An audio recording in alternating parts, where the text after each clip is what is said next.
Welcome to AUA Leadership in Business, an official podcast of the American Urological Association.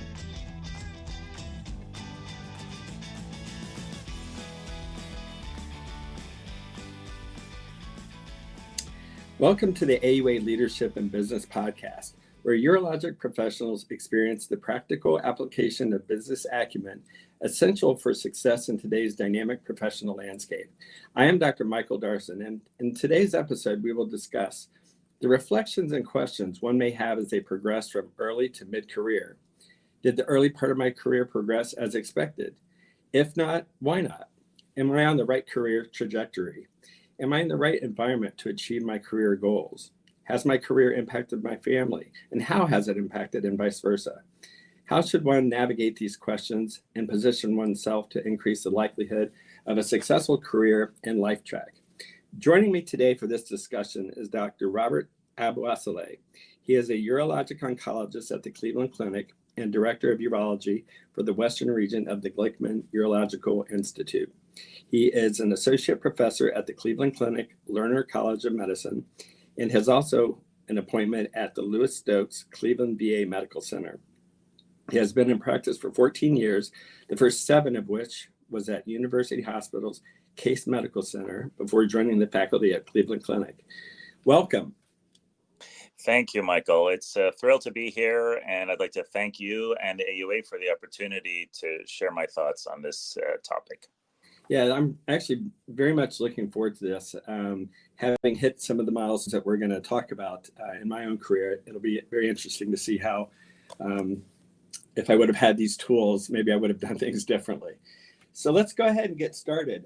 Tell us about what happens early in one's career. Yes.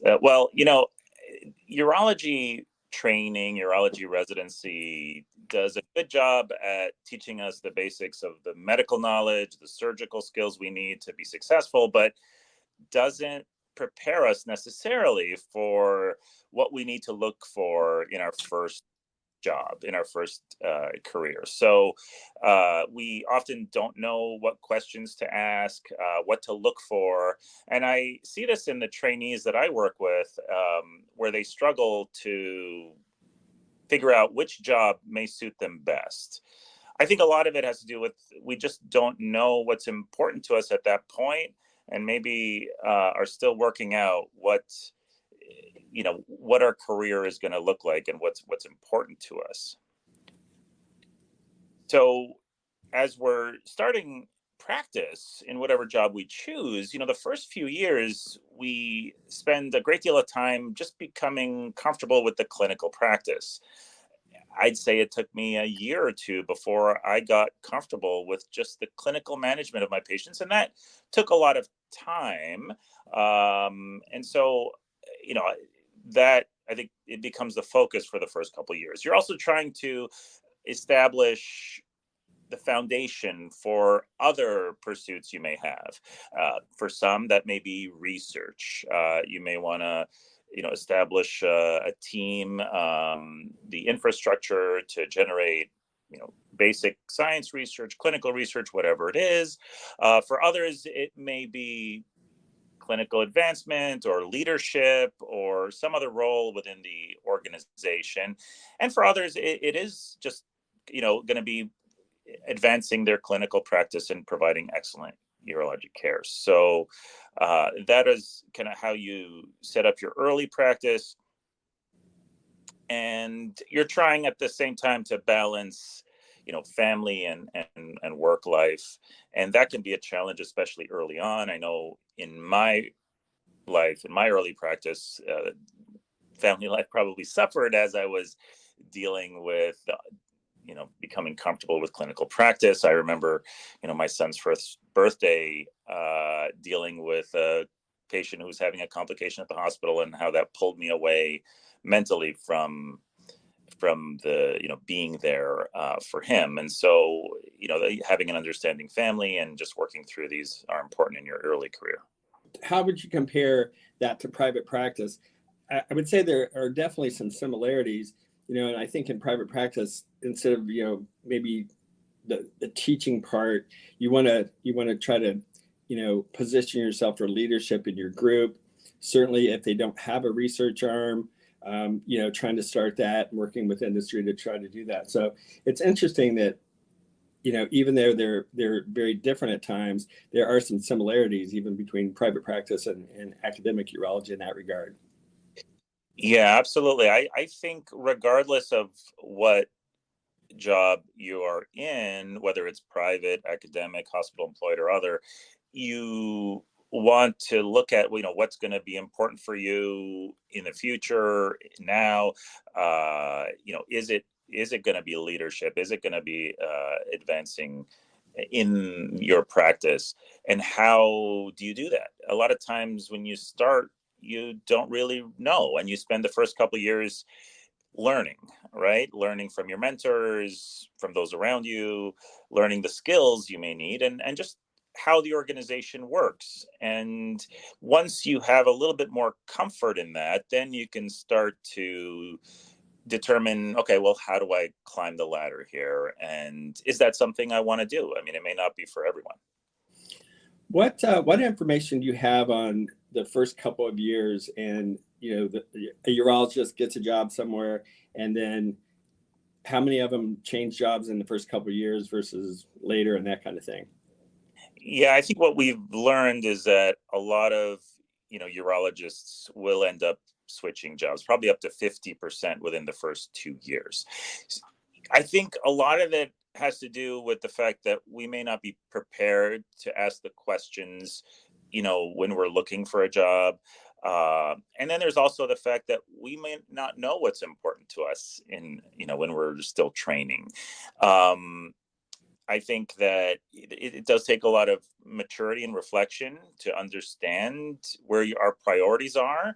And, we develop that over time. And I don't think there's anything wrong with realizing that maybe you made the wrong choice or maybe not. I think that you definitely want to assess your situation, both in the short term and in the long term, to determine if, where you are is where you want to be in 5 and 10 years.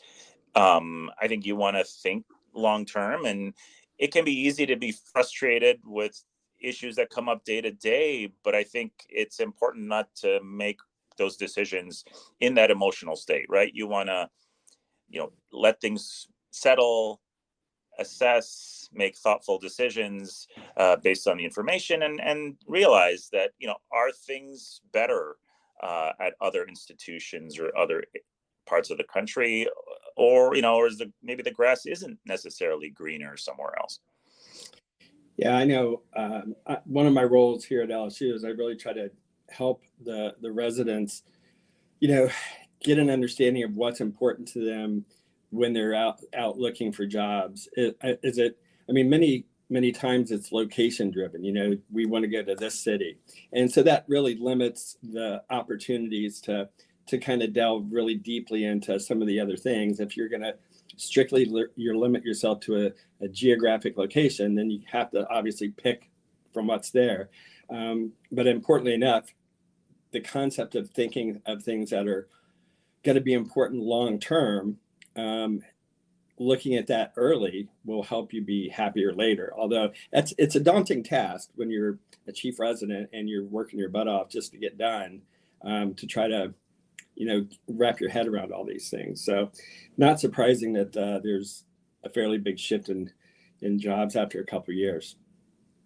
Yes, very true. And like you said, I mean, things change with life, both inside work and outside of work. And so your priorities when you graduated residency may not be the same priorities, 2-5 years later. And you may decide, what, this isn't what's important to me. What's important to me is XYZ, and maybe this is the place to do it, or maybe not. And maybe it's time to look for other opportunities.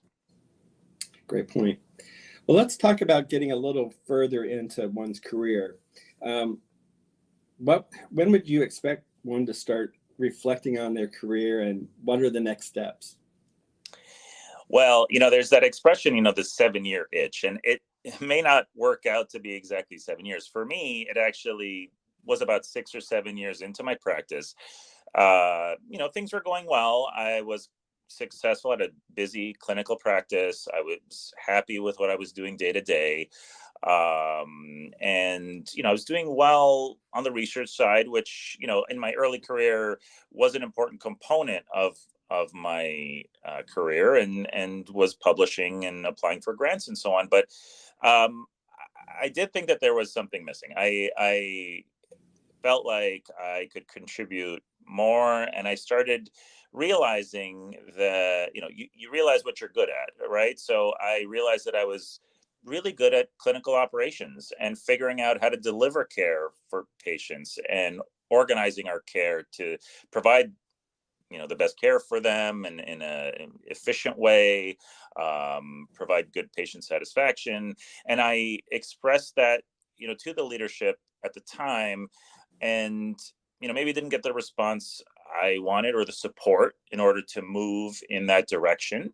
And so I started looking at opportunities outside the institution, and actually someone approached me with the opportunity to grow a program, an area that maybe didn't have as much of a presence, and try to build a team. And I thought that was really exciting, and maybe was what I was looking for. And I also knew that at that institution, I'd have the support to do that, because I think that's important. You could have ideas on what you want to do, but if you don't have the support from those around you and the leaders above you, it can be really frustrating to try to accomplish that.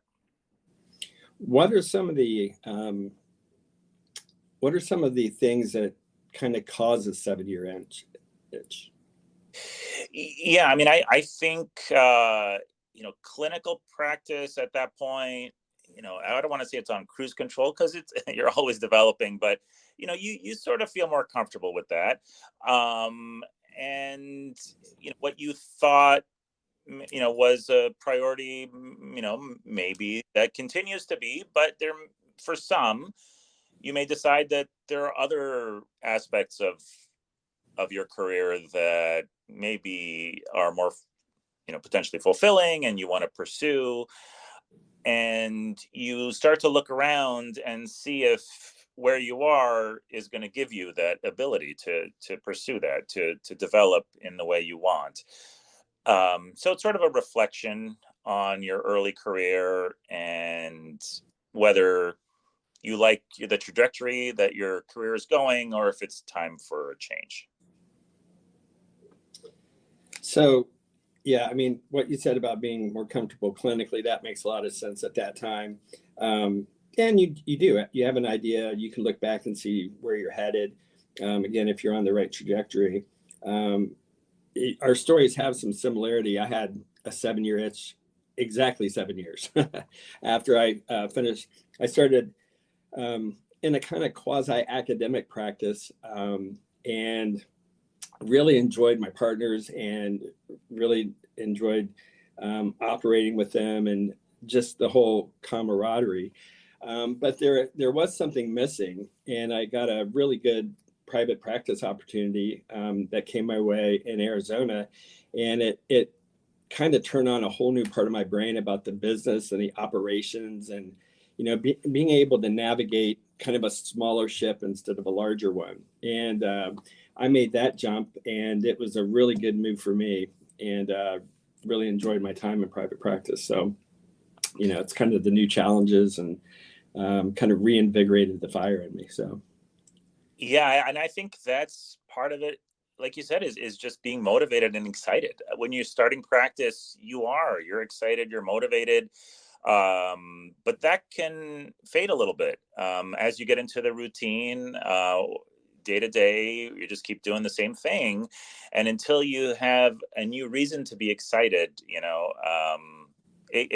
it can be tough, and you may want to look around at those opportunities, because when you do get that excitement, then again you're excited to go to work again, and you're looking for the next challenge, and you get excited about what you're accomplishing. And I mean, I think that what studies have shown in terms of what makes you happy, right? It's social connection and a purpose. So you want to be in an environment where you connect with your colleagues, or you have social connection at home with your friends and your family, but also purpose, right? You want to have a reason to come to work, that you're making a difference. And I think if you don't have that, you can feel like something's lacking. Yeah, it's interesting as we're talking about this, when you first get out of residency and you start, really what you want to do is get comfortable and kind of get settled in and kind of have a routine. But then when you get there, that's when you start looking at, is this all that I want? Or are the challenges that maybe I'm thinking of, are they possible in this setting? Can I advance? All those things. So it's in many ways a natural progression, I would think. Yeah, very true. And for some, maybe that's what they want. They want that routine. And they may seek challenges outside of work, and that's okay. But for others, they need that. They need that challenge. They need that excitement. Well, let's talk about the excitement and making change. Talk about that a little bit. Yeah, as you know, change is difficult. Our natural tendency is just to do what we're comfortable with, do what we know, what is routine. The thought of changing to a new job, a new environment can be, daunting and uncomfortable. And I tell the people that I work with, the trainees in particular, whether it's in surgery or you're in your career, you need to work outside your comfort zone a little bit, right? So, for example, in surgery, if you're always working in your comfort zone tends to shrink and you won't develop as a clinician, as a surgeon. But if you work outside your comfort zone, then you'll notice your skills developing and growing. It's the same thing, I think, in your career. So if you're always doing what you're comfortable with, you may not advance. And for some, that's absolutely fine. But for others who want to advance, you want to be a little bit outside of your comfort zone. You want to do things that maybe, are a challenge or make you uncomfortable. So you want to be comfortable with being uncomfortable, as it were. And you have to take some risks. Not every decision is going to be a sure thing. I think without taking risks, you're unlikely to really grow. And so, calculated risks, thoughtful decisions. And the other thing is, what I've realized in some is that they want everything, set up for them, right? So when they look at positions and jobs, they want, everything they need up front, which may be the case in rare situations, but for most, you have to work at it. You may not have everything you need, but you may see the opportunity that if you work, you can get what you need, whether it's the support, whether it's the resources from the department. You may have to work towards that and show your leadership that you deserve to get the resources that you're asking for, and they're more likely to give them to you if you can show them a purpose for it, and that you're driven and you have a mission. So yeah, one of the things that often happens is you get into a practice, whether it be private practice, academics, or employed, and you find yourself comparing yourself to another doctor and how the table may be set up for them. And right. So talk a little bit about that, because I think that can sometimes lead to some unhappiness.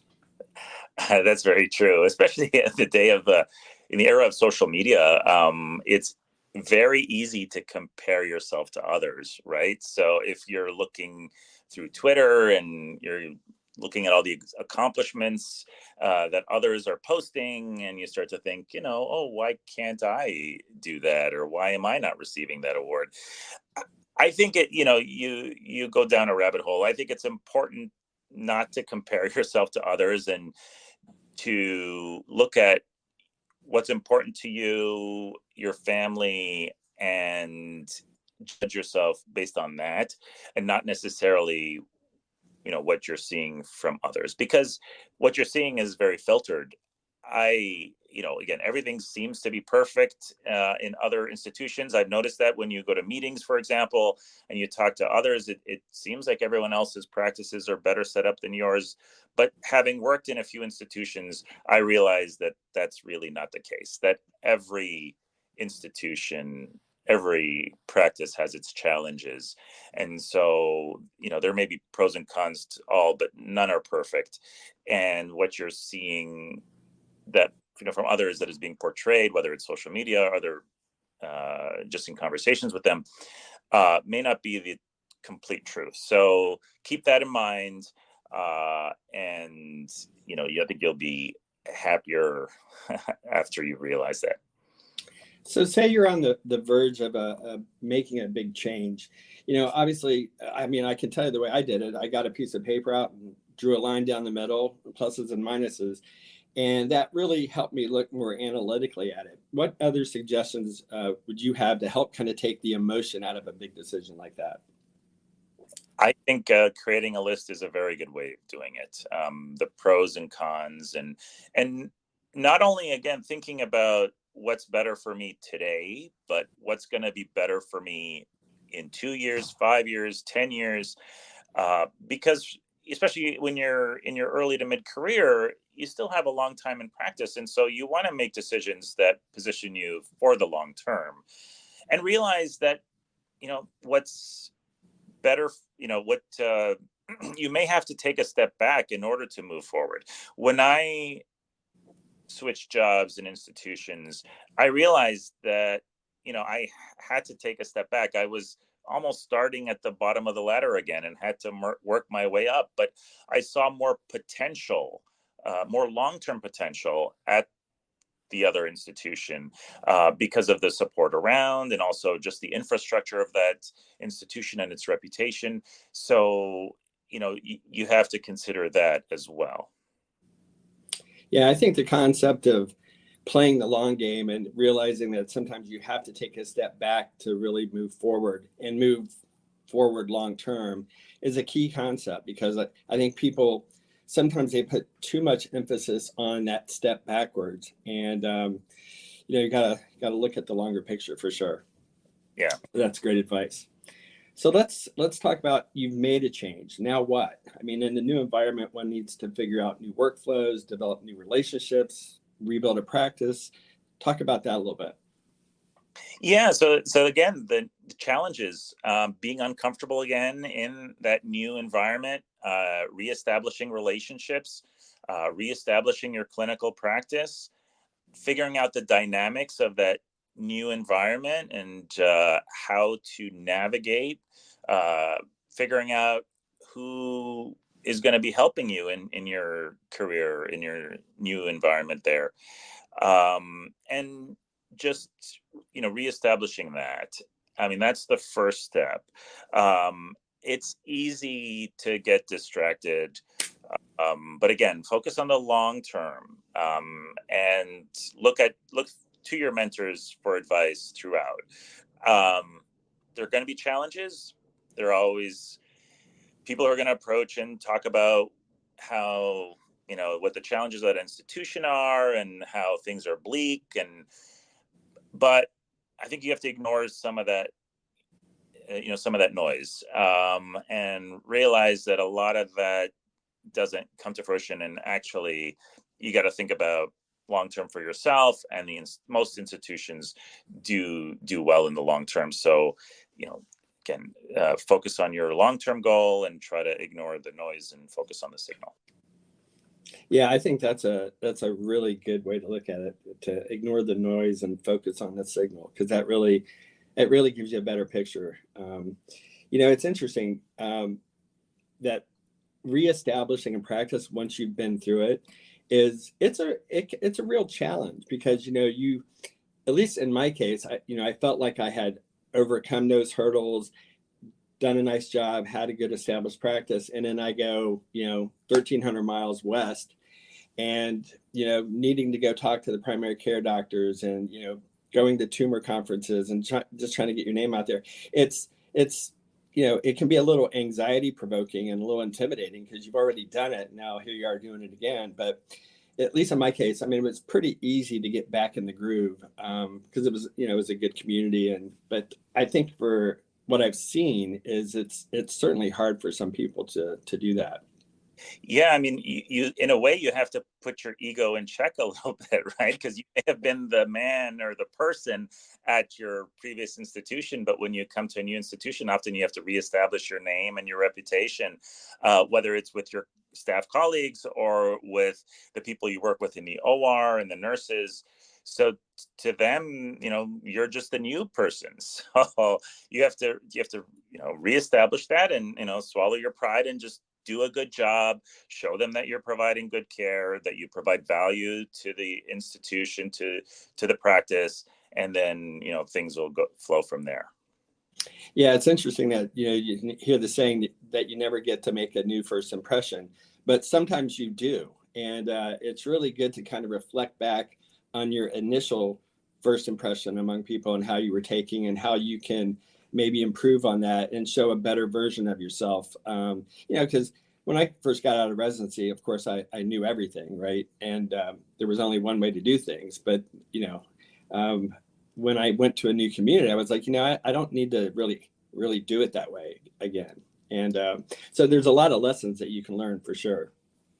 Yeah, I think you do. You mature, you change, your approach to problems and challenges differs, and you can, maybe take a second look as to how the best way to reintroduce yourself would be.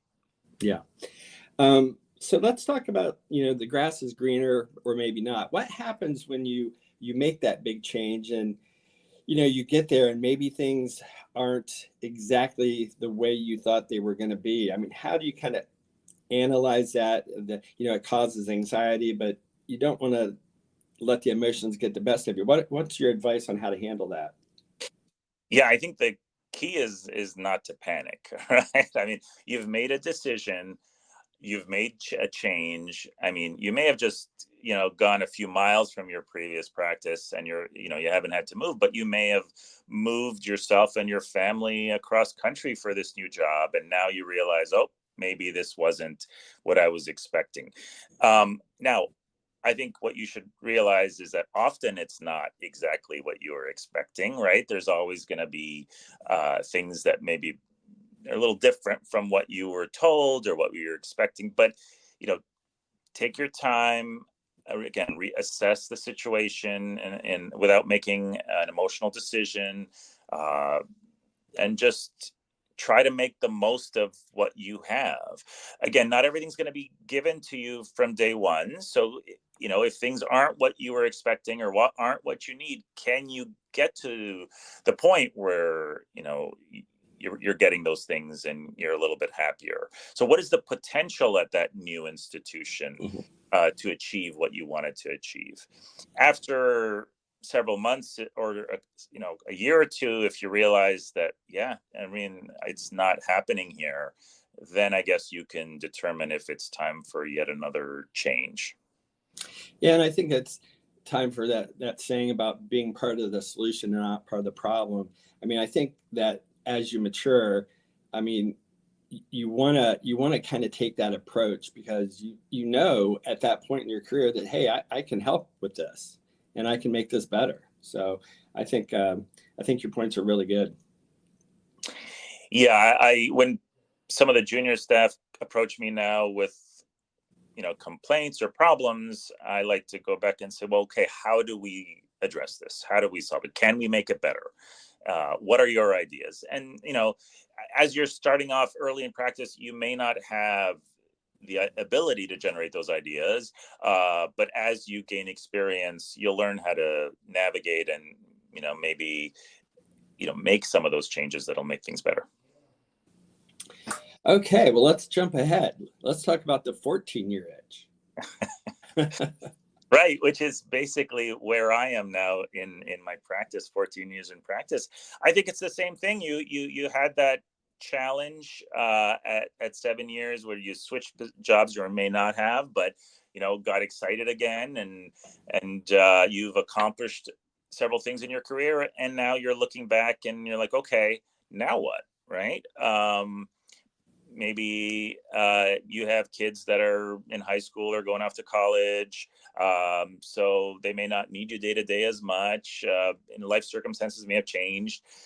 And so am I happy where I am? Is this where I want to finish my career, or do I need the next challenge? And if so, what is that challenge?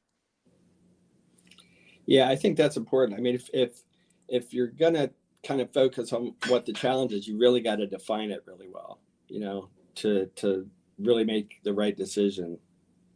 So yeah, in my situation, there became an opportunity to apply for the chairman position. And, at first I wasn't sure, is that the type of challenge that I am looking for? It took me a long time. I spent several weeks thinking about it, talking to several of my mentors and colleagues, and to determine, one, is this something that I have the ability to accomplish? Two, is this something that'll make me happy? And is this something I want to go for? In the end, I decided to apply for it, but those are the types of things that'll come up in your career, whether it's a chairman position or some other leadership position or something else. And it might be outside of work as well, a business opportunity outside of work that you get excited about. So everyone is going to have different, opportunities.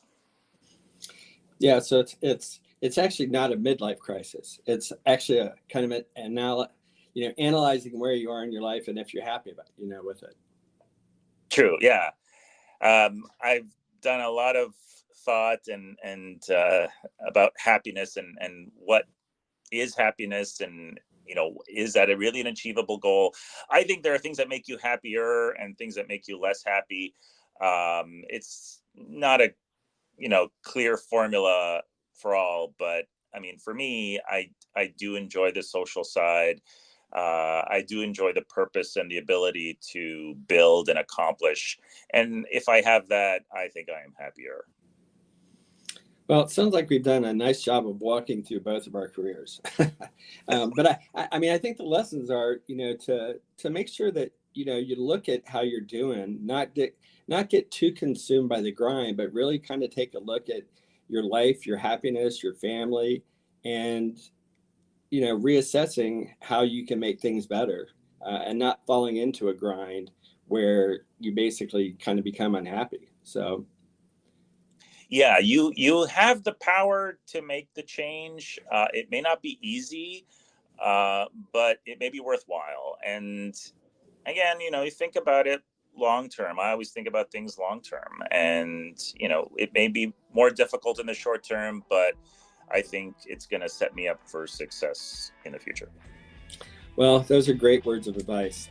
Thank you very much, Dr. Abouassaly, for sharing your time and expertise with us today. And thank you to our audience for joining us on the AUA Leadership and Podcast. Dr. Abouassaly, thank you. Thank you, Michael. It's been a pleasure.